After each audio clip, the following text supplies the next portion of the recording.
เพื่อแก้ไขปัญหาการขาดสารอาหารได้อย่างมีประสิทธิผลการรับรู้และเข้าถึงข้อมูลที่ถูกต้องถือว่าเป็นสิ่งสำคัญและจำเป็นหลายเพื่อการตัดสินใจในการวางนโยบายและมาตรการให้สอดคล้องและแทดเหมาะกับสภาพโภชนาการตัวจริงของแต่ละโครงเขตและในแต่ละช่วงเวลาระบบ DHIS2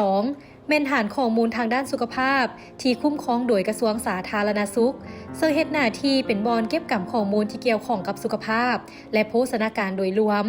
ข้อมูลเป็นถือเก็บกำจากขันสุขศาลาและมีการรายงานอย่างเป็นปกติในการนำใช้ระบบ DHIS2 บ่ว่าจะเป็นการป้อนข้อมูลการตรวจสอบคุณภาพของข้อมูลหรือการรายงานข้อมูลแม้จะต้องได้มี3องค์ประกอบหลักอยู่เสมอนั่นก็คือ 1. หัวหน่วยจัดตั้ง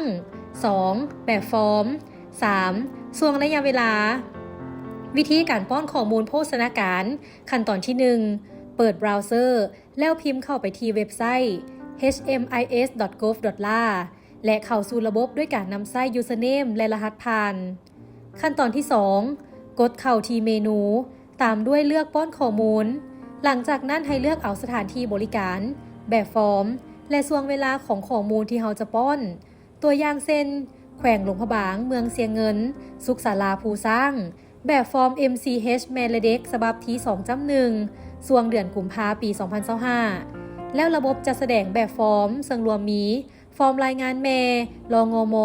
และฟอร์มรายงานเด็กรองด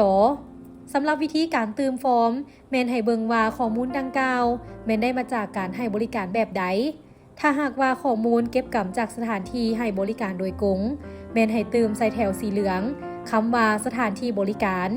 ถ้าหากว่าข้อมูลนั้นแม่นเก็บกำจากการลงให้บริการแบบเสื่อมสารแม่นให้ป้อนข้อมูลใส่แถวสีเขียวคำว่าเคลื่อนที่หลังจากพิมพ์ข้อมูลถ้าหากข้อมูลที่ป้อนไปขึ้นเป็นพื้นสีเขียวหมายความว่าข้อมูลดังกล่าวแม่นถูกบันทึกแล้วแต่ในกรณีที่ข้อมูลหากขึ้นเป็นสีเหลืองแสดงว่าสัญญาณอินเทอร์เน็ตขัดข้องเฮ็ดให้บ่สามารถบันทึกข้อมูลได้ระบบก็จะแจ้งเตือนขึ้นทางเบื้องซ้ายด้านถึงในกรณีนี้แม่นให้สืบต่อป้อนข้อมูลให้ครบพอข้อมูลที่ป้อนไปจะยังค้างไว้อยู่ในเครื่องหรือในหน้าป้อนข้อมูลเมื่อสัญญาณอินเทอร์เน็ตกลับคืนมาใช้งานเป็นปกติแล้ว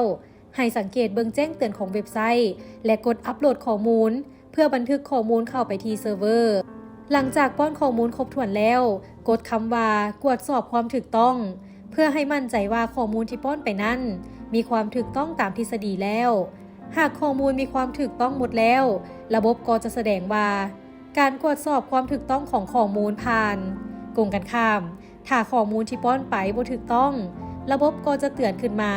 พร้อมกับคำอธิบายเหตุผลในกรณีนี้แม่นให้เบิ่งข้อมูลที่ถูกเตือนขึ้นใหม่เพื่อตรวจสอบความถูกต้องและดำเนินการแก้ไขหลังจากนั้นให้กดคำว่าสำเร็จแล้วตามด้วยกดโอเคเพื่อยืนยันแล้วข้อมูลจะถูกบันทึกเข้าในระบบหลังจากนั้นข้อมูลจะถูกรายงานหาขันเมืองและขันแขวงตามลำดับเพื่อตรวจสอบคุณภาพของข้อมูลก่อนที่จะรายงานหาขันศูนย์กลางโดยนำไส้3หลักการเป็นตัววัดแท้คือความถูกต้องความสมบูรณ์ความทันเวลาของการรายงานข้อมูลในการกดกาความถูกต้องของข้อมูลมีอยู่2วิธีคือวิธีที่ 1 การ run validation ระบบจะแสดงข้อมูลที่ขัดต่อกับทฤษฎีวิธีที่ 2 outlier detection แม่นเพื่อเบิ่งความสอดคล้องของข้อมูลโดยการเปรียบเทียบจำนวนข้อมูลที่เก็บมาในปัจจุบันใส่กับข้อมูลในระยะ1 ปีที่ผ่านมาหรือเทียบใส่กับค่าเฉลี่ยขององค์ประกอบข้อมูลนั้นถ้าหากจำนวนข้อมูลที่เก็บมาใหม่หากแตกต่างจากระยะ1 ปีที่ผ่านมาหลายจนเกินไปอาจจะบ่งบอกว่าข้อมูลมีความผิดพลาดภายหลังการตรวจสอบนำใช้2วิธีนี้ถ้าข้อมูลบ่ถูกต้องหรือน่าสงสัยให้ประสานหาหน่วยงานที่เกี่ยวข้องเพื่อตรวจสอบความถูกต้องคืนตืมก่อนมีการรายงานทุกครั้งวิธีการตรวจสอบความสมบูรณ์และความทันเวลาของการรายงานข้อมูลแม่นให้กดเข้าไปที่รายงานแล้วเลือกอัตราการรายงานตัวอย่างแขวงหลวงพระบางเมืองงอยแบบฟอร์มเมลเด็กฉบับที่ 2.1 และเลือกช่วงเดือนธันวาคมปี 2024ระบบจะแสดงผลในรูปแบบของตารางอยู่ทางด้านลุ่มในตารางจะแสดงให้เห็นจำนวนแบบฟอร์มข้อมูลทั้งหมดที่ควรจะได้รับโดยอิงตามจำนวนสถานที่ให้บริการและบอกจำนวนแบบฟอร์มที่ได้รับตัวจริงถ้าหากว่าจำนวนแบบฟอร์มที่ได้รับตัวจริงมี8ฉบับซึ่งเท่ากันกับจำนวนของหน่วยงานให้บริการทั้งหมดแสดงว่าข้อมูลของเมืองดังกล่าวมีความสมบูรณ์ห้อยส่วนห้อย พร้อมกันนั้น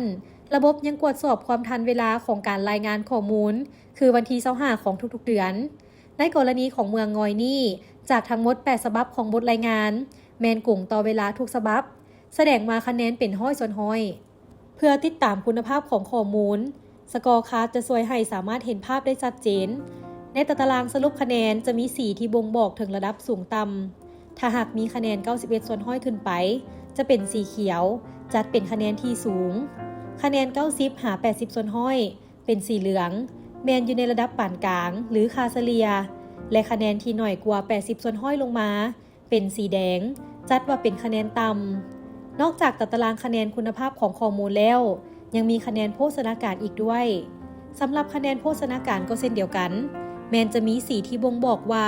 อัตราส่วนใดจึงถือเป็นอัตราส่วนที่สูงโดยการแทนค่าด้วยสีของคะแนนโภชนาการจะอิงใส่เป้าหมายตัวชี้วัดด้านโภชนาการของแขวงในปีนั้นๆนอกจากนี้ในระบบ DHIS2 ยังมีกระดานข่าวที่ผู้ใช้สามารถสั่งและปรับแต่งได้ตามความต้องการซึ่งข้อมูลในกระดานข่าวแมนได้มาจากการนำใช้ข้อมูลที่ได้เก็บกำมารายงานในรูปแบบต่างๆเช่นตาราง